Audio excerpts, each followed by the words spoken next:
হরে কৃষ্ণ। আপনাদের রাধাকুণ্ড শ্যামকুণ্ড গিরি গোবর্ধন 11 চ্যানেল থেকে সকল ভক্তবিন্দু এবং ভক্তিমতী মায়েদের আমার দণ্ডবাদ প্রণাম। সবাইকে বৈশাখ মাসের পয়লা বৈশাখের শুভ নববর্ষ জানাই। সবাই ভালো থাকবেন, সুস্থ থাকবেন।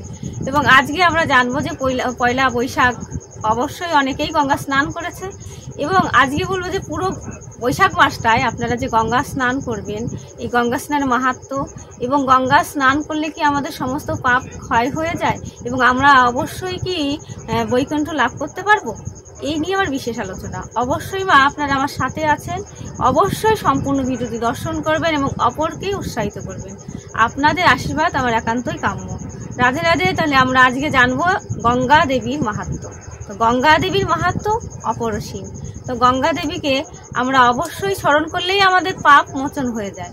তথাপিও স্মরণের দ্বারাও আমরা পাপ ক্ষয় হয়, কিন্তু যে স্নান করতে পারি অবশ্যই। ভগবান শ্রীকৃষ্ণ বলেছেন বৈশাখ মাস, এই বৈশাখ মাসে ভগবান বললেন দেখো অক্ষয় তৃতীয়ার দিনে অবশ্যই আমাদের মা গঙ্গা পৃথিবীতে অবতরণ করেছিলেন, এবং তার কৃপায় আমরা আজকে আমাদের দেহের মলিনতা রোগ ব্যাধি থেকে মুক্ত হতে পারি অবশ্যই। তো আমরা জানবো প্রকৃত স্নান কিভাবে করতে হয়। আমরা স্নান করতে গেলাম, আমরা কিছু জানলাম না, নিয়ম বিধি হবে না, আমরা কি বৈকুণ্ঠ যেতে পারবো? অবশ্যই নয়। আমাদের হাতেই মা সবকিছু। তার দ্বারা আমরা জানবো যে মা গঙ্গা তিনি তো আমাদের কৃপাময়ী, তিনি আমাদের কি, তিনি আমাদের করুণা দান করেছেন। তার জন্যই আমরা এখন পাপ হত জীবরা সবাই আমরা স্নান করছি, কিন্তু অনেক বৈষ্ণবরাও স্নান করছে। তাহলে তাদের মধ্যে এক কি করে হলো, মানে আমরা কি করে বৈকুণ্ঠ যেতে পারবো, কিভাবে পারবো, এই কথাটাই আজকে বিশেষ আলোচনা। মেন কথা হচ্ছে বৈশাখ মাস অতি উত্তম মাস। এই মাসে স্নানের মাহাত্ম্য অপরিসীম। এই মাসে স্নান করলে অবশ্যই আমাদের কিভাবে স্নান করতে হবে, অবশ্যই আমাদের স্নানের যোগ ধরে যেতে হবে, এবং সেখানে যে কি করতে হবে, প্রথমেই মা গঙ্গাকে আমাকে স্নান করার আগে মাথায় নত করতে হবে, মাকে প্রণাম করতে হবে এবং মাথায় জল নিতে হবে।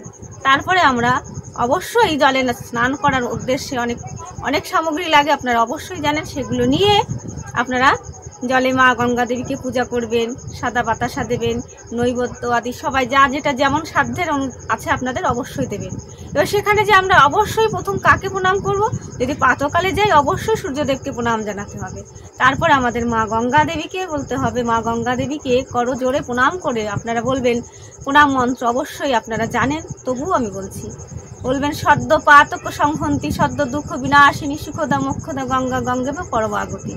মাকে বলবেন মা তো আমাদের মা, সমস্ত অপরাধ, কেননা আমরা তুমি স্নান করতে যাচ্ছ, আমরা জেনে অজেনে অনেক পাপ করি, কিন্তু আমরা সেই পাপটাকে শুধু পরিষ্কার করতে যাচ্ছি, তাহলে বৈকুণ্ঠ কখনো আমার অবগাহন হব না। আমরা যতবারই স্নান করব ততবার বলবো একটি কথা, মাগো আমার এই পাপের দেহ, আমি স্নান করতে এসেছি, কিন্তু আমি যা পাপ করেছি মা, আমি তোমার কাছে আশীর্বাদ চাই, আমি যেন আর পাপ কাজ করি না, আমি যেন আর পাপে লিপ্ত হই না, আমি সদা সর্বদাই যেন পরিষ্কার পরিচ্ছন্ন থাকি। আর স্নান করে যাচ্ছি মাগো, আবার যদি কৃপায় অবশ্যই আসবো। তাই মাগো আমরা স্নানের দ্বারা শুধু পাপ খণ্ডন করতে গেলাম, এটা মনের বৃত্তি থাকলে অবশ্যই আমরা কিন্তু বৈকুণ্ঠ প্রাপ্ত হতে পারবো না। তার সাথে সাথে আমাদের সৎ সঙ্গ তো করতেই হবে, এবং সেই গঙ্গা স্নানের মাহাত্ম্য, মা গঙ্গা দেবীর কৃপায় আজকে বলছে মা গঙ্গা দেবীর মতো শুদ্ধ কে আছে গো? পতিতা পাবনী সুরদিনী গঙ্গা দেবী, তিনি তার বক্ষে কত সন্তানদের ধুলা ময়লা রোগ ব্যাধি তিনি নিচ্ছেন, কিন্তু আমরা তাকে কি দিচ্ছি মাগো? কিন্তু তার কাছে স্নান করতে গেলে অবশ্যই তাকে আপনারা যদি পারেন গীতা পাঠ শ্রবণ করাবেন, যদি পারেন মা গঙ্গা দেবীকে একটু গীতার মাহাত্ম্য শ্রবণ করাবেন। গুরুর কৃপায় আপনি অবশ্যই অনেক কিছু শিখেছেন, কিন্তু সেগুলো প্রয়োগ করতে হবে মা।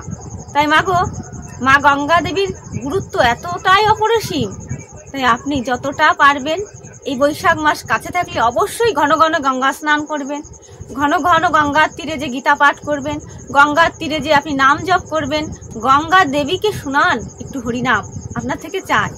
তাই মাগো আমরা এইভাবে যদি আমাদের মনোবাঞ্ছা ত্যাগ করে আমরা যদি মা গঙ্গাকে কিছু উৎসর্গ করি, যে ভগবানের নাম শোনাতে পারি, সে মা গঙ্গা এটাই চাই।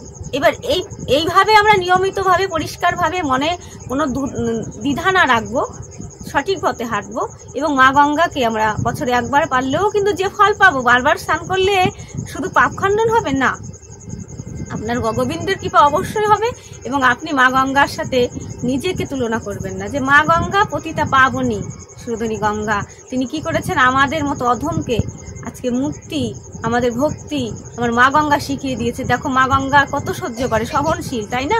তদ্রূপ আমরাও কিন্তু গঙ্গা দেবীর স্নানের গুরুত্বটা ইম্পর্টেন্ট দিই, তথাপিও কিন্তু পাপ বারবার জানি যে গঙ্গা স্নান করলে পাপ অবশ্যই দূরীভূত হবে।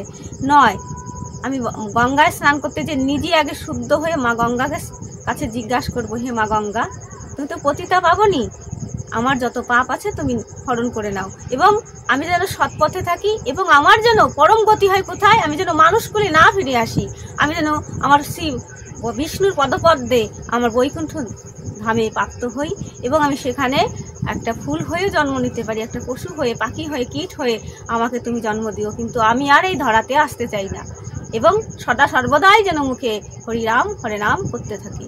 তাই মাগো, বৈশাখ মাসের মাহাত্ম্য অপরিসীম, আপনারা অবশ্যই বৈশাখ মাসে স্নান করবেন এবং অপরকে উৎসাহিত করবেন। হ্যাঁ, স্নানের উদ্দেশ্যে যেতে বলবেন যে চলো আমরা একটু পতিতা পাবনী মা গঙ্গাকে দর্শন করেছি এবং আমরা নিজেকে যেমন কৃষ্ণ নামে শুদ্ধ করেছি এবং মা তো গঙ্গা শুদ্ধ, এবং তথাপিও চলো আমরা সবাই একটু কৃষ্ণ নামে আনন্দ লাভ করে আসি মা গঙ্গার কাছে থেকে। এই হচ্ছে আজকের বিষয়, মূল বিষয়। আপনারা ভালো থাকবেন, সুস্থ থাকবেন এবং আমার পাশে থেকে আমার ভিডিওগুলো নিত্য দর্শন করবেন, শ্রবণ করবেন এবং ভালো লাগলে অবশ্যই লাইক, কমেন্ট, শেয়ার এবং সাবস্ক্রাইব করবেন। কমেন্ট বক্সে অবশ্যই রাধে রাধে লিখবেন। রাধে রাধে।